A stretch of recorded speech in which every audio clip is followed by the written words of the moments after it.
দাঁড়ায় ধরে বলে আর রহমানির রহিম।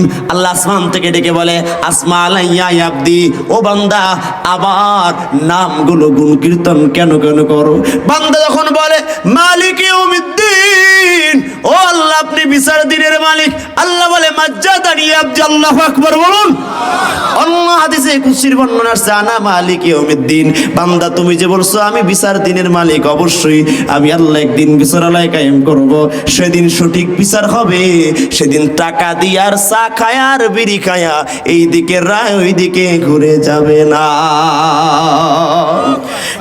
সূরা ফাতিহার প্রথম আয়াত আল্লাহ বলছে আলহামদুলিল্লাহি রাব্বিল আলামিন, প্রশংসা কার? আরো জোরে বলেন না কার? জিহ্বা নাড়ায়া মহব্বতে আল্লাহর প্রতি ভালোবাসা জাগ্রত করে পড়ুন প্রশংসা কার? আলহামদুলিল্লাহ, প্রশংসা হবে আল্লাহর। হামদুন মানে প্রশংসা, সানা মানে প্রশংসা, নাত মানে প্রশংসা। এর ভিতরে ক্লাসিফিকেশন আছে আরবি ব্যাকরণগতভাবে। সানা মানে প্রশংসা, হামদুন মানে প্রশংসা, সানা মানে এমন প্রশংসা যেই প্রশংসার ভিতরে খারাপও আছে ভালো আছে। খারাপও আছে, আমার ভাষা বুঝতে অসুবিধা হচ্ছে? কোনো ত্রুটি আছে নাকি? খারাপও আছে ভালো আছে। আপনার সামনে আজকে মাহফিলে পড়ে ধরেন বিরিয়ানি দেবে গরুর গোশত দিয়া, আশা করেন আর কি। এই বিরিয়ানি এমন অবস্থায় মাহফিল রাত 3টা বেজে গেছে, বিরিয়ানি রান্না করছে আজকে দুপুরে, ভাগ্যের নির্মাণ পরিয়া বিরিয়ানিগুলো নষ্ট হয়ে গেছে, পচে গেছে, একটু গন্ধ করে। বলুন তো ভালো না খারাপ? হ্যাঁ, অনেক খারাপ। এই খারাপেরও মানুষ মাঝে মাঝে প্রশংসা করে, না অনেক ভালো, মানে এটা কি ব্যঙ্গ করে খারাপ বলে না, বলে না? সানা মানে এমন প্রশংসা, খারাপেরও প্রশংসা হয় ভালোরও প্রশংসা হয়, একে সানা বলা হয়, সানা। আর হামদুন মানে এমন প্রশংসা যার শুধু ভালো আছে কোনো খারাপ নাই। আর এই আলহামদুলিল্লাহ হামদুন একজনের পক্ষে, একজনের কাছে, একজনের জন্য ব্যবহৃত হয়। চিল্লায় বলা লাগবে তিনি কে? আলহামদুলিল্লাহ। বান্দা যখন জিহ্বা নাড়ায়া যায় নামাজ বিছিয়ে রবের দরবারে বলে আলহামদুলিল্লাহ, আল্লাহ বলে লিমানিল হামদ, কার প্রশংসা করো? বলে রব্বুল আলামিন, তিনি একমাত্র বিশ্বস্ত, আসমান ও জমিন সমস্ত বিশ্বজাহানের রব যিনি, প্রশংসা করি তার। আল্লাহু আকবার বলুন। সূরা ফাতিহা, এই সূরা ফাতিহা থেকে আজকে বুঝবেন যে সারা জীবন নামাজ পড়ে পড়ে কপালে দাগ ফেলেছি, স্পট করে ফেলেছি। আমরা নামাজের একটা ভাব দ্বারা আমাদের জীবনে প্রতিষ্ঠিত করেছি, কিন্তু সূরা ফাতিহার ব্যাখ্যা ও শিক্ষা বাস্তবিক জীবনে এখনো ফুটায় তুলতে পারি নাই। বলছিলাম সূরা ফাতিহার প্রথম আয়াত, প্রশংসা হবে কার? বলুন না কার? আমরা কি প্রশংসা আল্লাহর করি? কথা বলেন না? সবসময় আল্লাহর প্রশংসা করতে পারি না। মানুষের প্রশংসা আছে, নেতার প্রশংসা আছে, দলের প্রশংসা আছে, কথা হয় না?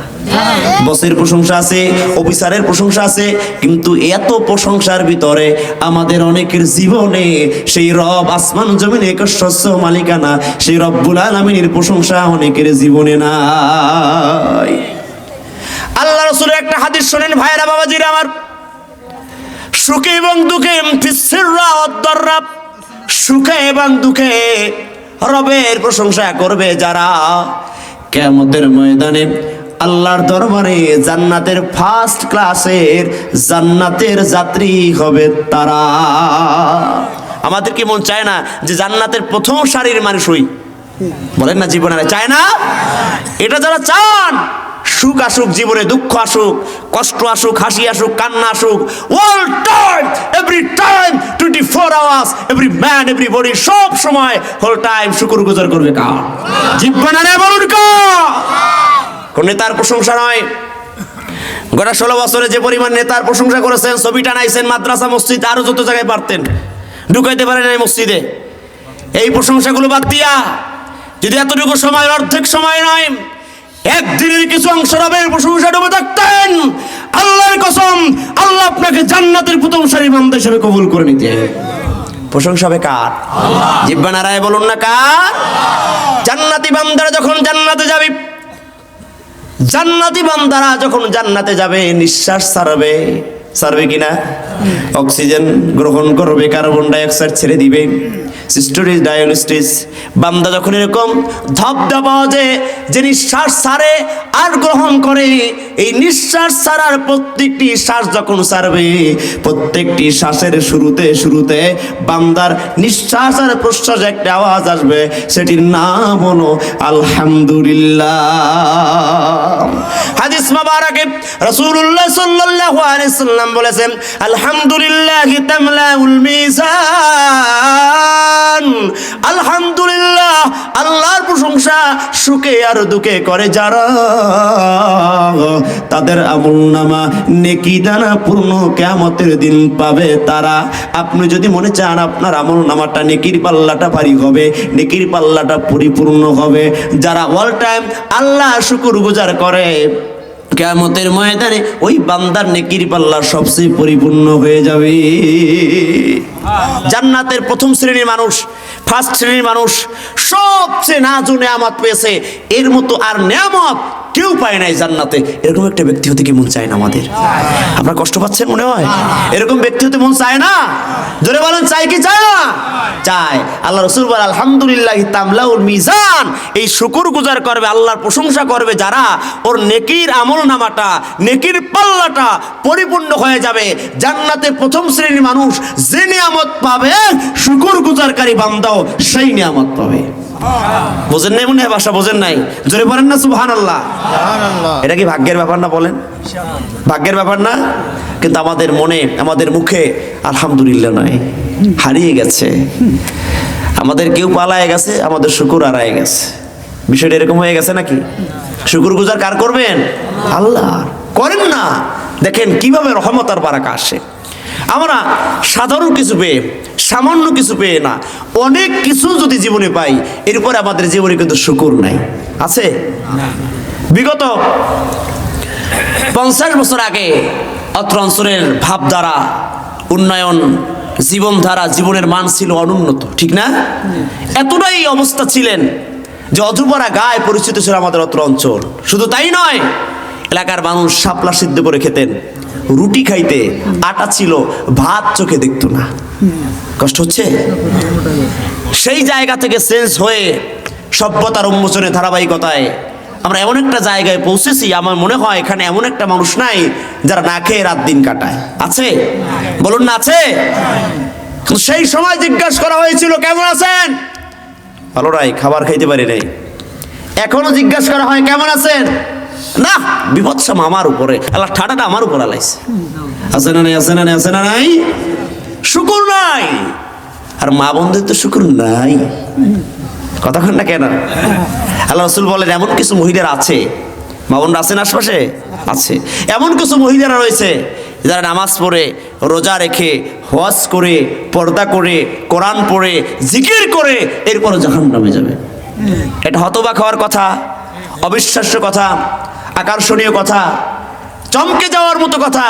থমকে যাবে আমার বোনেরা মায়েরা, যে কি ব্যাপার, নামাজ পড়ে জাহান্নামে যাব, রোজা রেখে জাহান্নামে যাব, স্বামীর অনুগত হয়ে জাহান্নামে যাব, কারণটা কি? কি সেই আমল? বলে একটা মাত্র আমল, সেটা হচ্ছে তাকফুরুল আশির। ওই সমস্ত মেয়েরা জাহান্নামে যাবে তারা যারা আল্লাহর শুকরগুজার করে নাই। হাজবেন্ড কিছু দিয়েছে, বাবা মা কিছু দিয়েছে, ভাই কিছু দিয়েছে, অনেকের কাছ থেকে অনেক কিছু পেয়েও, বিশেষ করে তার হাজবেন্ডের কাছ থেকে অনেক কিছু পেয়েও শুকরগুজার করতে পারে নাই যারা, নামাজ ইবাদত বন্দেগী করে, ওই সমস্ত মেয়ে লোক জাহান্নামে যাবে তারা। আস্তে কর, আরো আস্তে কর। আরে আল্লাহ রে, এক অবস্থা তো হয়েছে। কষ্ট হচ্ছে আপনাদের? খুব বিরক্ত হচ্ছেন মনে হয় যেন। তো সুতরাং আমরা অল্পতে সন্তুষ্ট হব, শিখিয়েছেন কে? জোরে বলেন না, কে? অল্প কিছু পেয়ে যদি সন্তুষ্ট হতে পারেন, আপনার জীবনে আর কিছু পান আর না পান, আমি আপনাকে বাস্তবিকভাবে কোরআন ও সুন্নাহর আলোকে কয়েকটা কথা বলে যাই। সুখে আর দুঃখে সামান্য কিছু পেয়ে শুকরগুজার করে যারা, তার জীবনে অভাব কোনোদিন হাতছানি দিয়ে ডাকবে না। কি আসবে না? জোরে বলেন। আল্লাহ শুকরগুজার করে যারা, অভাবী হয় না তারা। আল্লাহ শুকরগুজার করে যারা, রিজিকের পেরেশানিতে ভোগে না তারা। আল্লাহ শুকরগুজার করে যারা, তাদের দাম্পত্য জীবন, পারিবারিক জীবন অশান্তি হয় না, শান্তিতে ভরে দেয় কে? আল্লাহ শুকুর গুজার করে যারা, জান্নাতের প্রথম শ্রেণীর মানুষ হয়ে যাবে তারা। সুবহানাল্লাহ বলতে কি মন যায় না? এই জন্য সুখে দুঃখে অল টাইম এভরি টাইম শুকুর গুজার করবে একজন, আর চিল্লায়া বলা যাবে কি তিনি কে? আলহামদুলিল্লাহ আলহামদুলিল্লাহ আলহামদুলিল্লাহ আলহামদুলিল্লাহ। ও আরশের মালিক, ও জামিনের মালিক, ও হায়াতের মালিক, ও মওতের মালিক, আলহামদুলিল্লাহ আলহামদুলিল্লাহ আলহামদুলিল্লাহ আলহামদুলিল্লাহ। আল্লাহু আকবার বলুন। এই জন্য আমরা যেন সুখে দুঃখে অল টাইম আল্লাহ যেন শুকুর গুজারকারী বান্দা হতে পারে। আল্লাহ কবুল করুন, কোন আমিন। আর জোরে কোন আমিন। আর একটা কথা বলে আজ থেকে বের হয়ে যাব।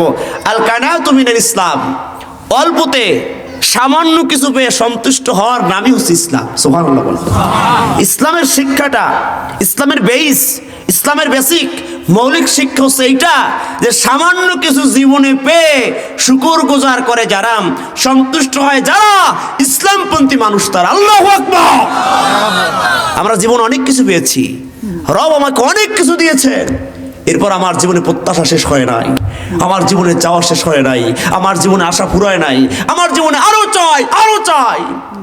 আল্লাহ রাসূল বলেন, এমন কিছু বনি আদম যাদের খসিয়াতার বৈশিষ্ট্য হলো, খসিয়াতুল বনি আদম, বনি আদমের খসিয়াতার বৈশিষ্ট্য হলো, তাকে যদি স্বর্ণের পাহাড় আমার আল্লাহ দান করে, আমার আল্লাহ স্বর্ণের পাহাড় দেওয়ার পরে বনি আদমকে বলা হবে, বান্দা তোমার মনে আর কোনো চাওয়া আছে নাকি? বনি আদম বলবে, আল্লাহ একটা স্বর্ণের পাহাড় আমার হয় নাই, আমার আর একটা দাও। আমার আল্লাহ আর একটা দান করবেন। আল্লাহ রাসূল হাদিস কিন্তু শেষ করে নাই। বনি আদম আর একটা স্বর্ণের পাহাড় পেয়ে বলবে, আল্লাহ আমি আর একটা স্বর্ণের পাহাড় চাই। আল্লাহ রাসূল বলে, সাহাবীরা তিনটি স্বর্ণের পাহাড় পেয়ে আল্লাহ ওই স্বর্ণের পাহাড় প্রাপ্ত বান্দাকে ডেকে ডেকে বলবে, আমার বান্দা বলো না তোমার জীবনে আর কোনো প্রত্যাশা আছে নাকি? বান্দা ডেকে ডেকে বলবে, আল্লাহ এই তামাম দুনিয়াটা যদি স্বর্ণ দিয়ে ভরে দিতা আমার মনটা ভরে যাইতো। আমার আল্লাহ রাসূল কয়, ও সাহাবারা, ওই আল্লাহর বান্দারে দুইটা বর্ণনা